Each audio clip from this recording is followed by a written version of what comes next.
Bem-vindo a Conversas Cristãs, onde nós procuramos pensar um bocadinho sobre aquilo que são as notícias que estão a ser mais noticiadas, aquelas que aparecem mais nos meios de comunicação e qual é a sua interpretação ou qual a sua forma de encarar do ponto de vista cristão e bíblico.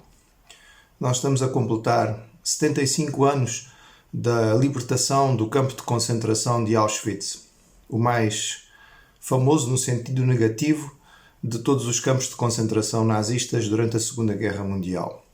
Foi algo que foi notícia no mundo inteiro, apareceu em todos os canais de televisão, houve notícias e documentários de fundo a respeito desta matéria e algumas cerimónias importantes com a presença de alguns chefes de Estado. A libertação de Auschwitz foi um momento marcante por causa da descoberta, talvez possamos dizer de forma mais clara, mais patente, do horror que significava os campos de extermínio que foram montados pelos nazistas no seu esforço de guerra. É interessante pensarmos em várias coisas no que diz respeito a esta notícia. Começando por um que é realmente significativo e eu diria assustador. Estamos perante de um fato científico e histórico devidamente comprovado.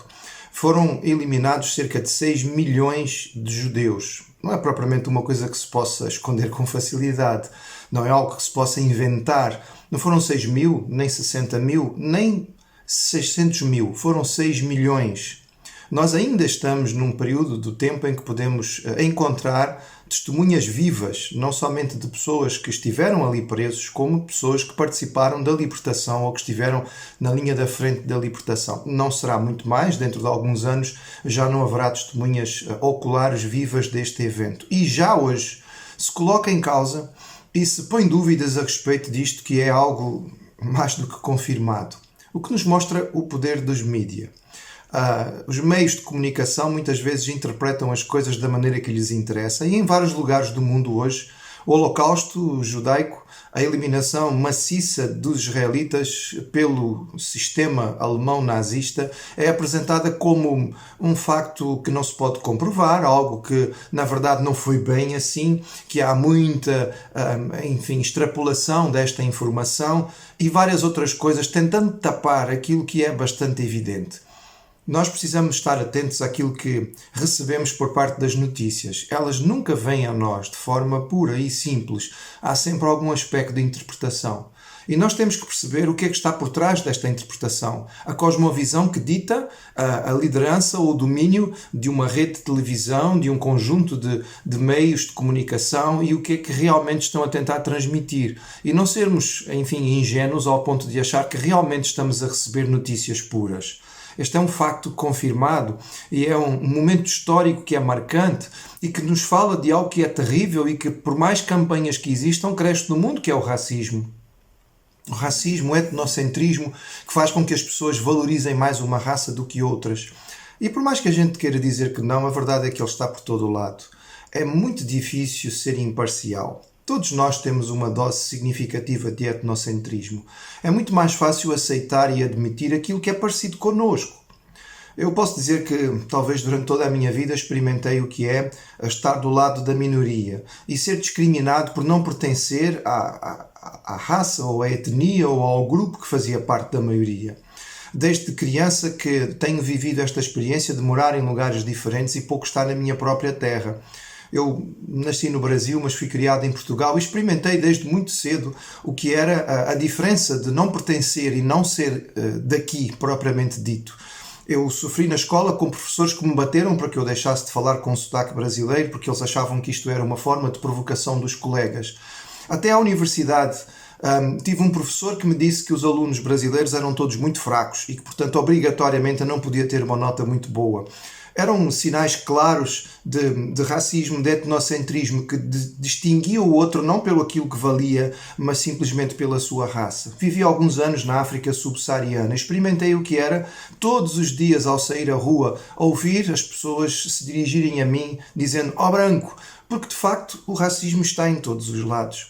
Mas também experimentei isto e vi aqui na nossa terra, aqui em Portugal, um país onde nós estamos acostumados a receber gente de todo o mundo e temos uma abertura bastante razoável Quantas vezes nós já tratamos as pessoas de forma diferente por causa da sua raça, por causa da cor da sua pele, por causa da sua maneira de ser ou de estar?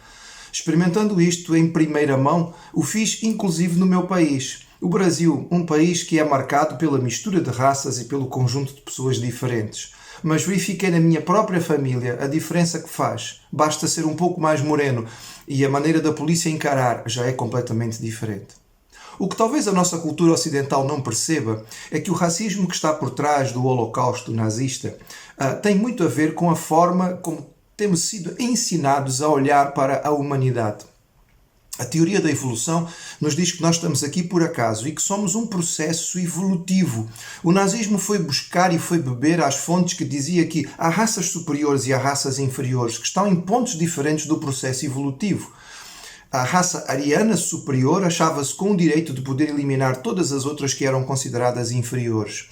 Esta é a mensagem da evolução. E, no entretanto, todos nós queremos ficar do lado que diz não, somos todos iguais, não há diferença. Mas sabe quem é que diz isso? É a Bíblia. A Bíblia que nos diz que foi Deus que criou o homem e que de um homem e de um casal fez toda a raça humana. E as provas científicas nos dizem que é assim mesmo. Nós todos descendemos de um mesmo pai e mãe. Na verdade, somos muito pouco diferentes, mesmo que superficialmente existam algumas diferenças. A verdade bíblica é que nós somos todos iguais e por dentro todos somos muito parecidos e todos nós temos que dar contas a Deus um dia ou outro daquilo que nós fizemos. É muito fácil olhar para o Holocausto nazista e achar que eles eram monstros. Achar que eram pessoas realmente horríveis, desprovidas de qualquer senso de justiça e que a sua maldade era tão má que extravasou neste eliminar de milhões de pessoas com gestos e atos de crueldade extrema que até nos custa acreditar. Mas a verdade é que a Bíblia nos diz que todos nós somos pecadores. E aquelas pessoas fizeram o que fizeram em grande parte também por causa do contexto, das circunstâncias em que estavam a viver. O que é que nos garante que nós, nas mesmas circunstâncias, não agiríamos da mesma forma? Que nós, no mesmo contexto e sob o mesmo tipo de pressão social, não teríamos as mesmas reações?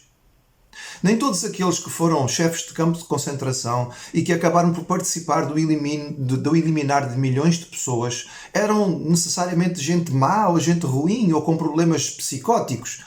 Simplesmente eram pessoas que estavam a tentar viver a sua vida e o contexto em que eles estavam os levou a fazer isto. Não estou a desculpar. Estou a dizer que antes de nós apontarmos o dedo para os outros, nós precisamos olhar para nós mesmos. O ensino bíblico diz que todos nós fomos criados com a possibilidade de andar com Deus e todos nós escolhemos voluntariamente andar separado dele. E ao andar separados dele, o potencial para a maldade que existe em nosso coração é enorme. Seria muito bom poder realmente concordar e dizer que a raça humana é essencialmente boa e que alguns estão estragados, mas quando olhamos à nossa volta percebemos que não é bem assim.